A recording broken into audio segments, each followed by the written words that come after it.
Jason Aldean's latest #1 hit tells the story of two men on a first-class flight questioning who would want to live in the lands they see below them in the middle of nowhere. Jason goes on to say that if these men had ever been to these places, they'd understand why God made those flyover states. This song isn't his more typical party song, but has a little bit different feel to it, which country audiences seem to love. Lynn headed out to a party to celebrate that song's success. It's a great day at ASCAP. We're here to celebrate with Mr. Jason Aldean. We've got Neil Thrasher and Michael Delaney who are here. This is the second #1 in a row for you guys with Jason. It is. I'm kind of embarrassed to talk about it. Not embarrassed. No, happy. Very fortunate. Very fortunate. Very fortunate. Well, now, talk a little bit about, because you guys, obviously, this is Flyover States, and this song had been around a little while. Like 8 years or something, cut by a few different people, never released, and we finally got the right cut, and very thankful for it. Now, do you know how it got in Jason's hands and how he heard it? Did the producer find it, or? We pitched it to Knox, but they had it.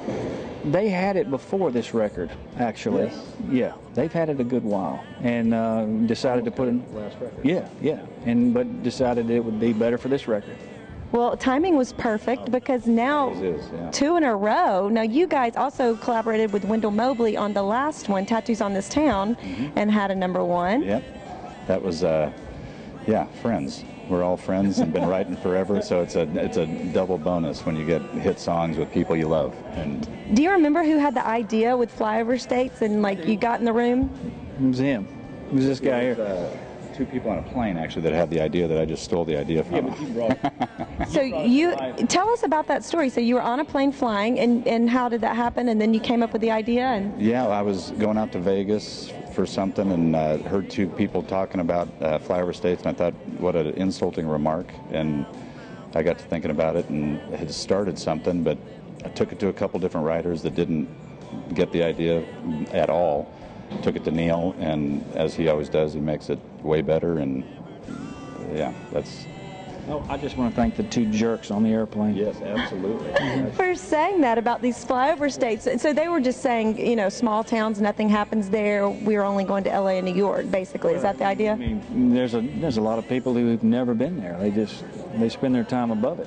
You know, all their work time is above it, flying over all that stuff, and they don't ever actually, they don't have a clue what's down there and what goes on in the actual hub of the wheel of our country is right there.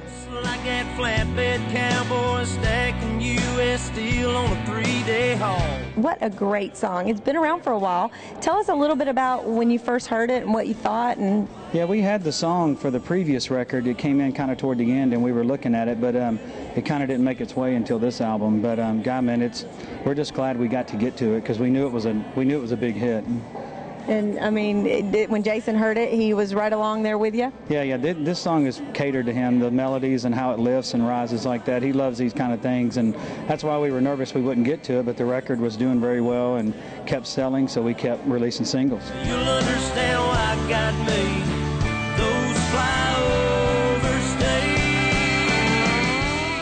It's rare these days that people release 5 singles off of an album, and so when we got to the 4th single, I was kind of afraid that that was it, and Vinny came in and said, I think we got enough left in the tank where we could probably put one more out, and so we decided to go with Flyover, and I can't tell you how happy I am that was what we ended up going with, and as big as it was on radio, it's just as big out on the road live, and Michael for cutting a great record, dude, you're part of a big part of what makes everything sound the way it does. The band back there, our guys are back there somewhere. And so just everybody who's had a part in it, the publishers, country radio, thank you guys so much, everybody. Thank y'all. My wife, love you, wherever you are, right there. So just thank you guys, and this is something I'm really proud of, so I appreciate it. On the plains of Oklahoma.